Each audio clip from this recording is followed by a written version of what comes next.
This podcast represents the opinions of the hosts of the Laugh Cry Club and guests on the show.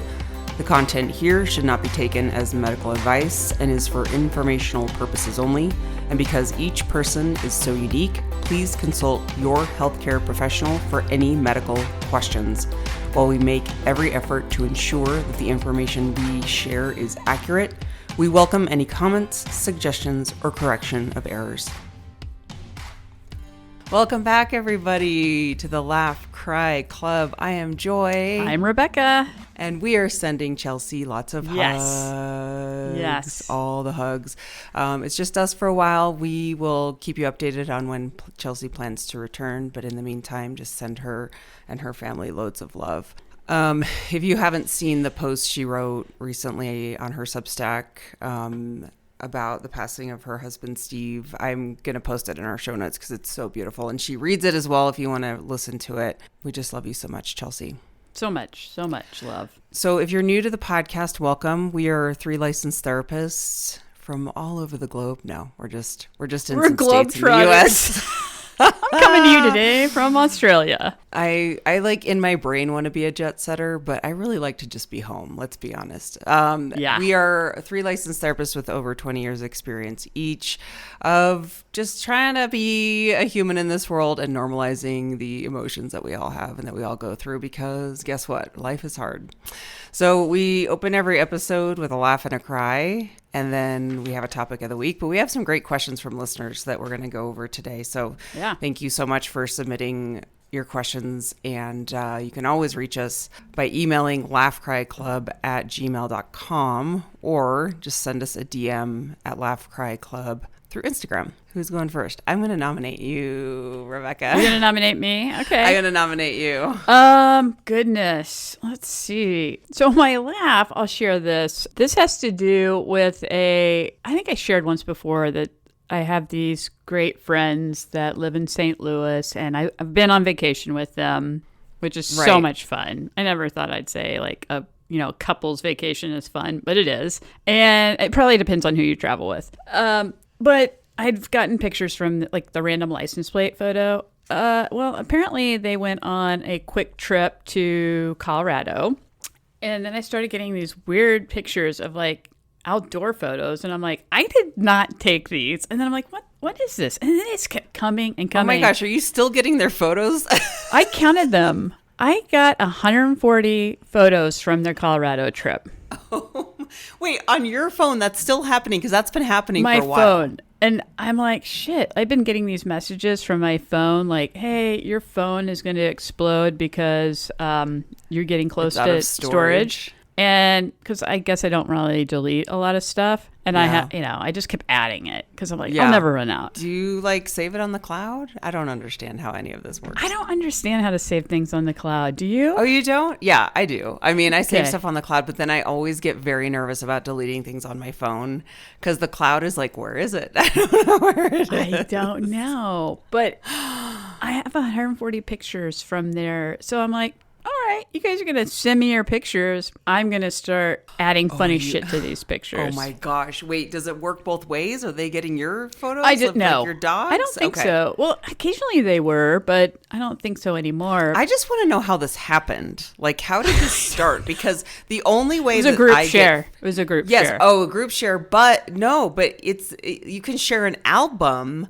But like the only way that I can see photos on my husband's phone is if we're constantly sharing our regular album. Like for a while we were just sharing each other's album, like our regular phone photos. So I was getting every photo he was taking and vice versa. And so we were like, okay, we need to stop this because it's driving me crazy. But that's so weird.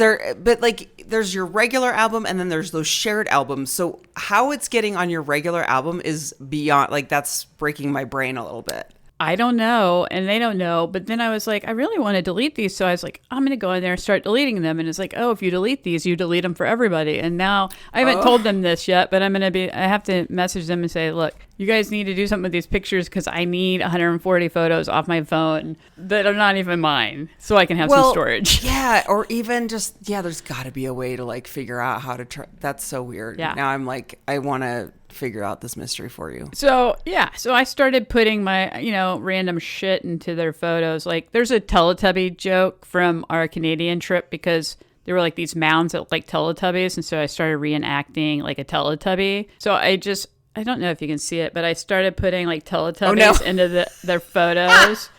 And then this one, Jess posted some dessert, but food. I put myself sitting on the cake. I posted this on our social media, and I had this other one, but I think I deleted it. But my friend Jane's like, hiking out in Colorado, and I put a big grizzly bear walking on the trail behind them. Okay, that's so funny. So I'm like, you guys, if you're going to send me your photos, I'm totally going to add things to them. Until you're going to edit them until editing them. They pay attention and they're like, we're going to stop sharing this album with you or this phone or all of our photos with you. Using up all your storage. Okay, that's hilarious. I saw the photo you posted on Instagram that was like your gym selfie, and that one made me laugh because so many people post like the gym selfies. I know. All, like, woohoo! And Rebecca just posted this gym selfie. You couldn't even barely see even her tell face. it's me. I'm going to start doing it. I was like, I'm onto something. I should start a whole new social media page on like my gym. Like I'm going to be a gym. What's that called when you're like a fitfluencer? Influencer. Yeah, but I'm going to be the opposite influencer just for fun. Like, wouldn't that be hilarious? Oh, I've always wanted to do that because you know me, I'm like, I want to go against the grain of what everyone else is doing. I don't like trends. I don't like falling for things that like everyone else is doing. I always have to do the exact opposite. So that I like to, when I see something like that, I instantly want to make fun of it and do something that's like kind of ruins it, which is not a great quality about myself, but I love it. But yeah, I was experimenting with weird gym photos the other day, and I'm like, I kept waiting because I'm like, I don't want people around, but other people don't care. They just like doing their thing. But mine are like really disguised. Like, is it me? They're is super it not? I don't know. And it's so funny because even after years of having iPhones where we're used to everyone having a camera at all times, I still get weirded out and feel self-conscious if I'm taking a photo in public. Of yourself? You get weirded out? Of myself or any time. I mean, it's less with groups because that's more obvious. But if I cannot, and I love making content, but I don't do it out in public because I always feel like I'm that girl with a selfie stick. I don't have one, by the way. I'm just saying, like, when you see someone with like a selfie stick walking around, you're like, oh, they're making content. But it's so normalized. I still have an issue of being self-conscious when I'm doing it. Yeah. Yeah, I mean, the world is just basically missing out on a lot of great content because I'm not doing it. I think so. I mean, it's the same thing like when I was making my weather videos. I'm like, at first, I'm like, I wonder what the neighbors are thinking. And then I was like, who cares? Right. That's so, we're going to get to that in a second because I do have a question about that. Okay, so that was your laugh. I don't really have a cry. I know we were talking before we got on here, but those little spam texts, and it was just more of a like anxiety, and it gives you like the preview on your phone, and all of a sudden I saw I need help with the squishy face like emoji, like they're, I don't know, it's like this. Nobody can see it, but you can. That's what it looks like. Yes. And it says I need help with this, and I'm like, what? Oh my God, who needs help? And I was like, oh, I got to check this real quick, and then I'm like, I don't recognize the phone number, and then I'm like, this is a spam. And I hate them. Spam texts really freak me out. Because I want to interact with them, but then I also don't. You kind of want to mess with them, but then I'm like, oh, if you interact more. And I think they did a podcast about this of like who's behind the spam texts. And it's crazy. Like it is a wild business out there. Yeah. But I do think that the more that you interact with them, there's a part of me that like worries they're going to have access to my phone if I interact more. I don't know. I mean, I don't know how that would happen, but there's the fear there. But yeah. Well, I think it's possible. What's the weirdest spam text you've received? Oh, I would love to know that. Are you asking me personally or everybody? Yeah. I'm asking everyone and you. My friend got one that said, are we going to work out tonight? Or like, are we going to go to the gym tonight or something? I got a gym one too. Somebody said, yeah, it was like probably a month ago. Somebody said, are you going to be at the gym today? And I'm like, what? I'm like, yes. Yeah. And who are you? Yeah. And so I think they're getting smarter because for a while they were just like, hey, how's it going? Hi, how have you been? Yeah. Like, and people are like, who is this?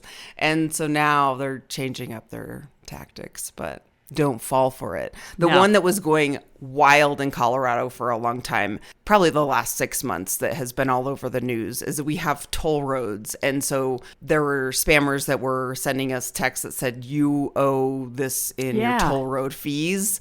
And people were falling for it. We were getting it too, because we have tons of toll roads here. Yeah. And I'm like, I got it too. And I'm like, what is this? It's like your toll bill is out of date or something. Totally. And I'm like, no, it's not. But people were, But people fall. People were It's falling so, for you it. know what? I don't fault anyone for falling for those, because it really can be, especially if you're just like not thinking about it. You're not always thinking the first thing is scams, but it is so sad to hear when people lose money. I've heard of like acquaintances that have lost hundreds of thousands of dollars from scammers.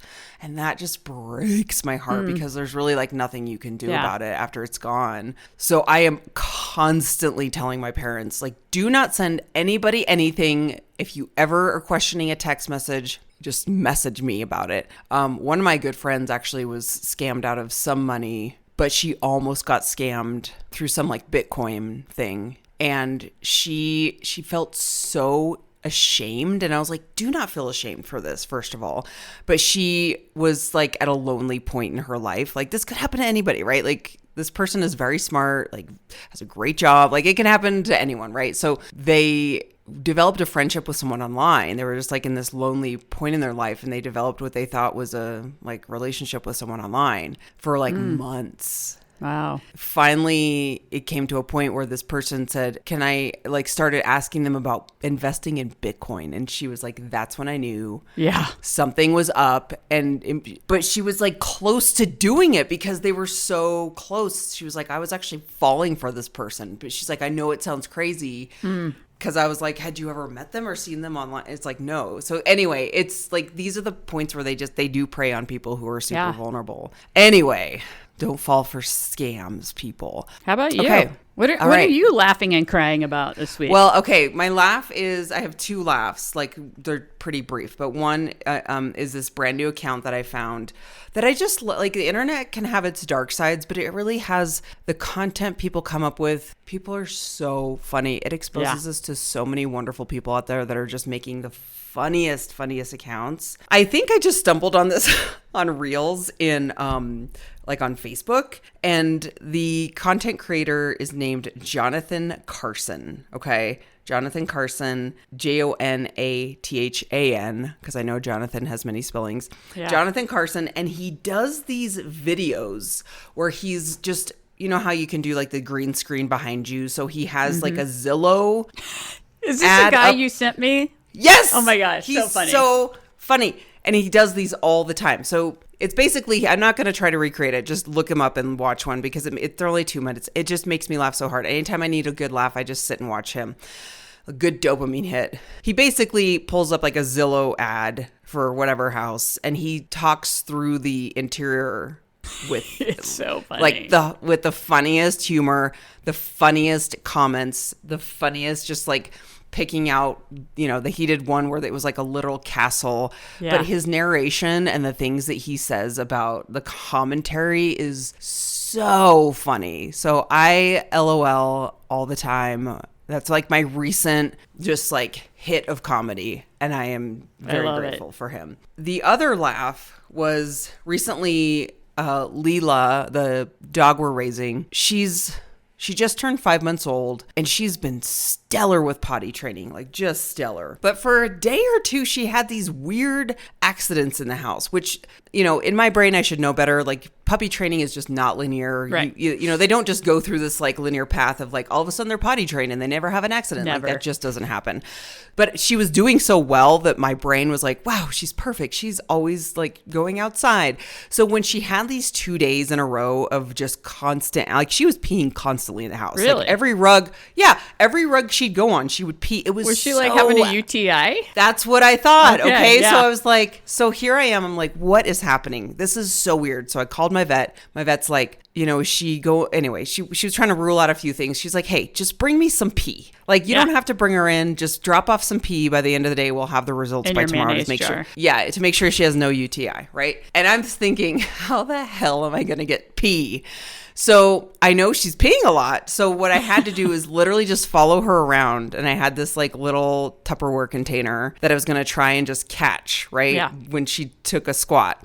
So I was outside with her, sure as shit. I'm just literally just following her around, right? Like I just look like a duck going back and forth, just kind of like, so there's neighbors to my right that were outside and there's landscapers to my left on And there either you were, side. stuck in the middle again. There I was, stuck in the Neighbors middle to the with left, you. landscapers to the right. I'm stuck in the middle with you.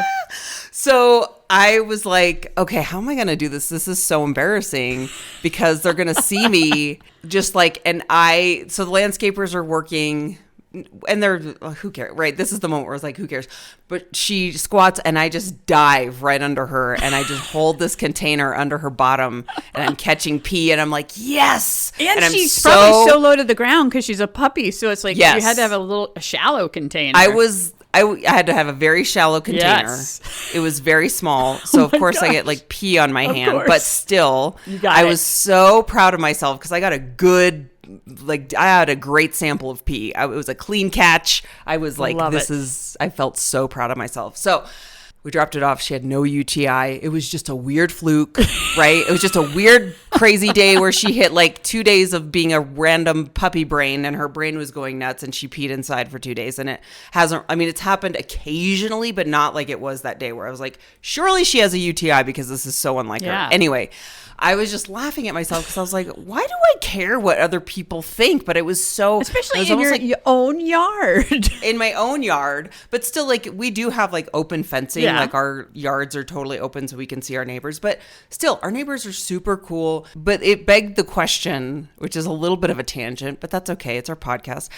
Is why do we go, like, do you get in those, you mentioned earlier of like what people think, like being embarrassed of like what people might be thinking. And that is such a hard thing to get over. It's easier said than done. Like Dan's like, no one's watching. I'm like, really? Like They're all watching. They're all watching and judging you. So like basically you have to be like, Dan's like, everyone's watching, but you don't care. Like, yeah, that's it. You just don't care. No, it's a great question. Like let's take, for example, when we were in Vegas and we were walking and we were doing the ma'am joke where you were like, ma'am. And I was like, Rebecca, I'm so embarrassed. You were embarrassed. I'm like, hey, ma'am.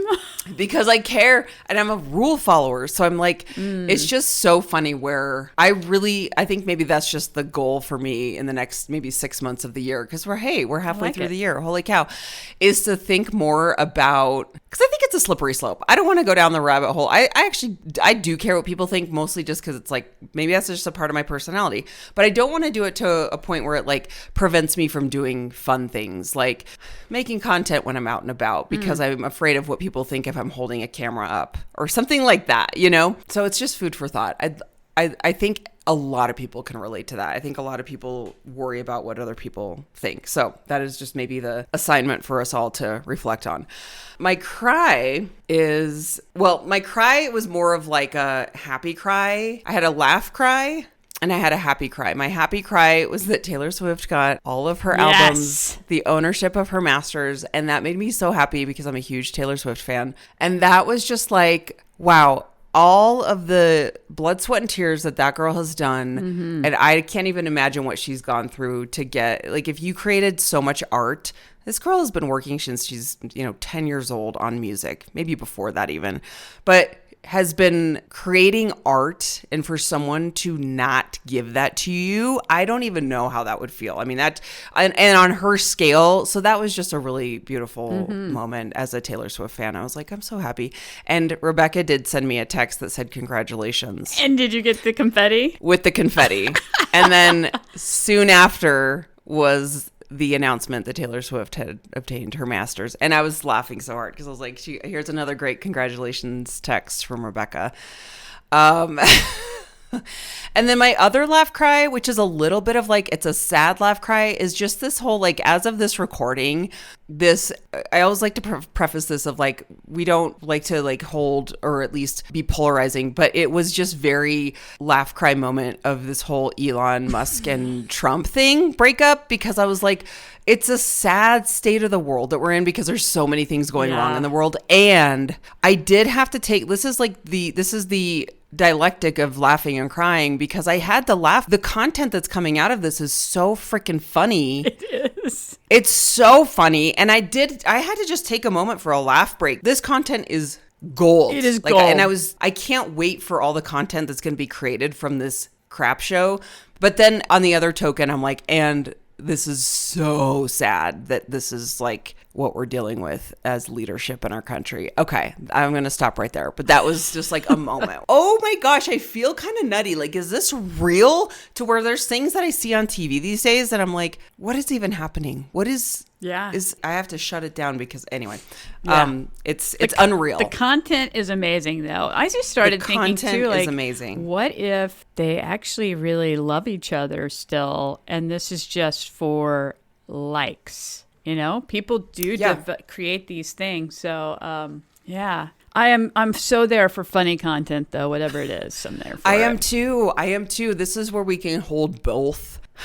We can be sad and angry about things, but I'm learning to do that because there are so many times where I'll post something, and I think we do live in a world where if you post something, someone is going to come after you and find something to tear you apart, or that you're not, I don't know, find something wrong with it. Oh, yeah. Someone's always going to find something, right? Because Yes. it goes back to your judgmental comment. Like, Yes. people are judging. People are always judging. They're judging, So- but do they really remember it later in the day? Probably not. I mean, everybody Probably has not. a judgment. So it's like it doesn't really matter in the grand scheme of things. Right. But I think my lesson has been to find humor in things because the state of the world is so wild. Ma'am. That if Ma'am. that if I get too serious about it, it will take me down. And I Yeah. will never leave my house. And I already don't leave my house a lot, so it's kind of scary. Like I don't want to be that That's secluded.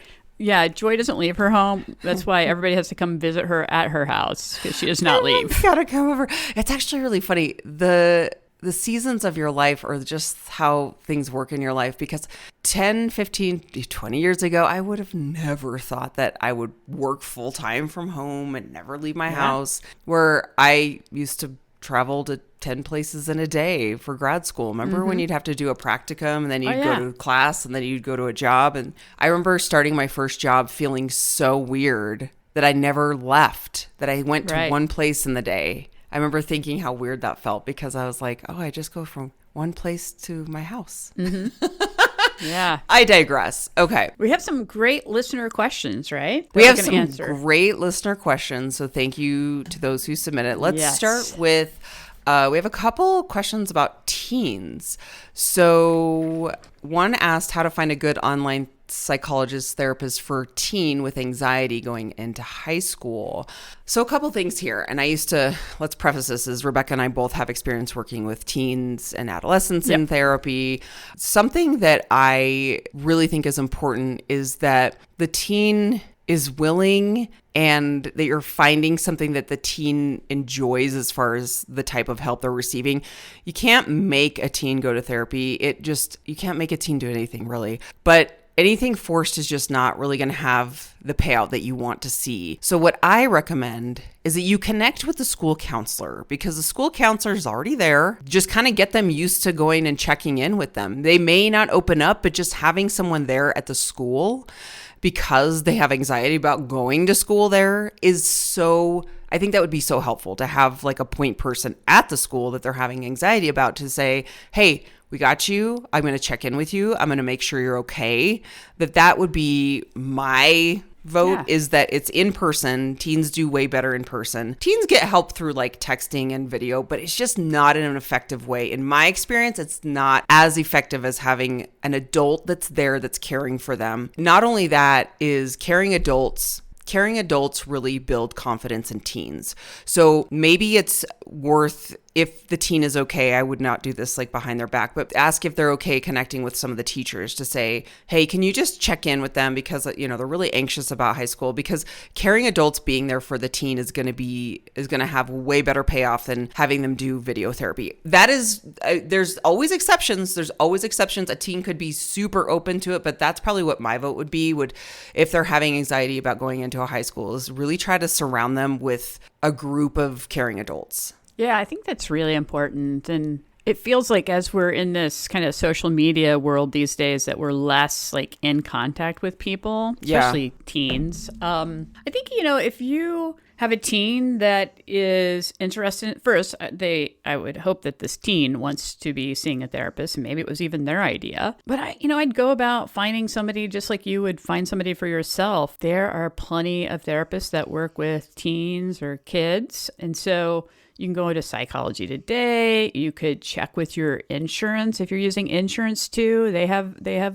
They'll give you a list of names, and then just research them. It requires some legwork. So, Psychology Today, you'll just get bombarded with everybody's profile, but you can filter through what you're looking for, even by insurance. And what I like about that is because it has their picture, and then they might have multiple pictures and then a bio. And a lot of people will even offer like a consult call so that you can kind of see, like, shop around. Is this person for you? And have your teen do this with you on like what they're looking for. I think that's really important because they really need to drive the decision or it won't be effective. I would also say, like, if you're involved in any like moms groups online, that's a great place to seek assistance too. Like, does somebody have a suggestion? I'm involved in some groups here online that are very specific groups. It's not a mom group, but it's actually a political group, but people do non-political questions in there all the time. And so then, like, hey, I'm seeking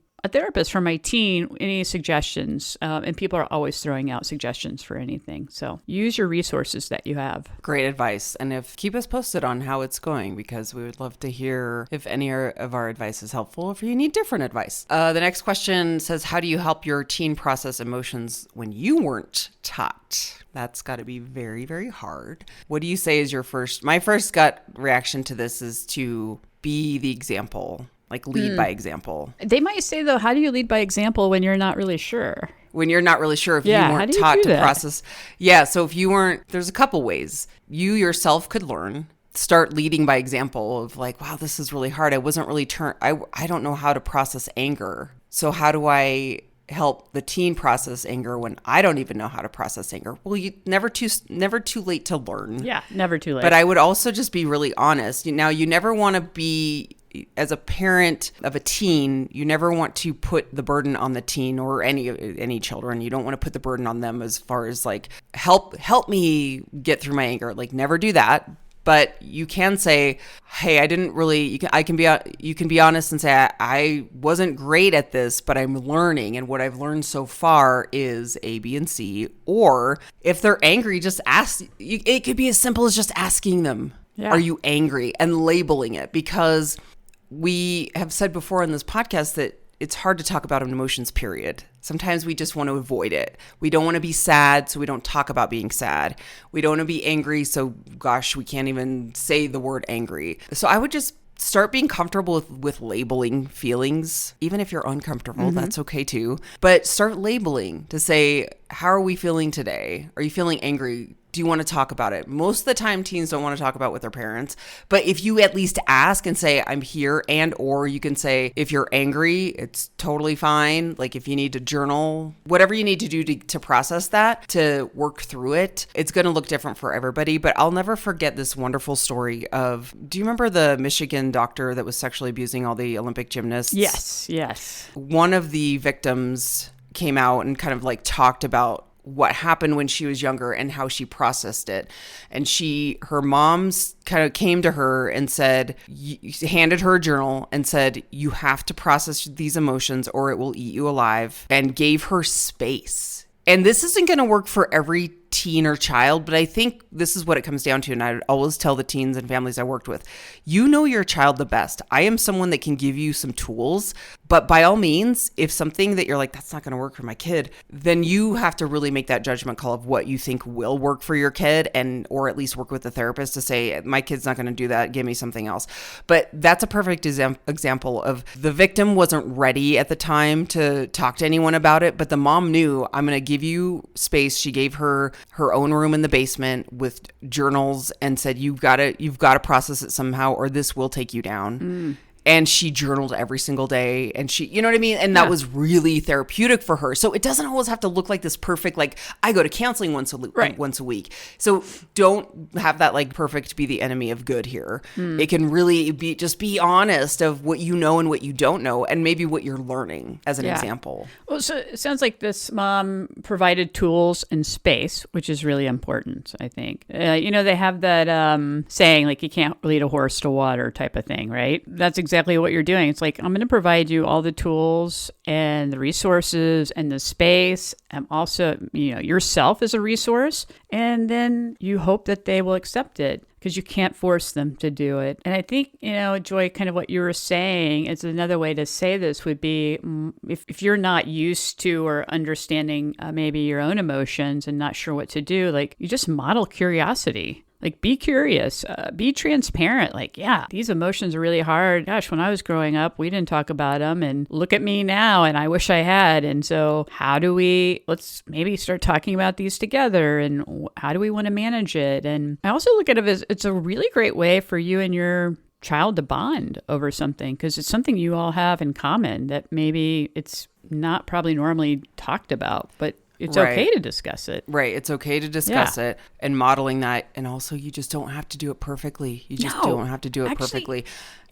Nobody does it perfect. Nobody does it perfectly, but being human and just being really appropriately honest is what your kid is going to respond to. They can sniff out BS very quickly. Oh, totally. Yeah. So don't try to BS your way through it. And also don't, put any burden of like, this is what I'm going through to them, because that's going to backfire. But just really being completely honest from a place of love and kindness and unconditional love. And I'll never forget, I have so many stories from when I was working with teens full time. But, one of the kids I worked with was just very depressed, really had a hard time, was very introverted, didn't really want to talk to anybody, but the parent would always come in and say, I'm here for you anytime you need it. I'm just checking in on you. Even if the kid had zero response and was like, get out of my room, the parent kept showing up. Meaning, I'm going to check on you. Let's go to get ice cream. You don't have to talk. Drives are great for communicating with your kid, by the way, because you're in a car, you're facing straight ahead. You don't have to look at each other. It's a very nice way to have a conversation and plus non-threatening. Music. And you can play music. Yeah. So all that to say is just keep showing up. You keep showing up for your kid, and they are going to never forget that. They may not see it now, and they may not recognize it now, but you are putting money in the bank for that relationship later. Because I worked with a lot of parents who, this is kind of this fatal mistake people would make, usually out of good intentions, but it just always backfires, is they take it personal. They'd be like, all this that I've done for my kid and they don't appreciate. I'm like, you're never going to get that. If you're thinking you're going to get this huge thank you for every single thing you do for your child, you're going to be sorely disappointed. I hate to tell you, it's not going to happen. It will happen maybe when they're 25, maybe when they're 30, when they are old enough to understand everything you've done for them.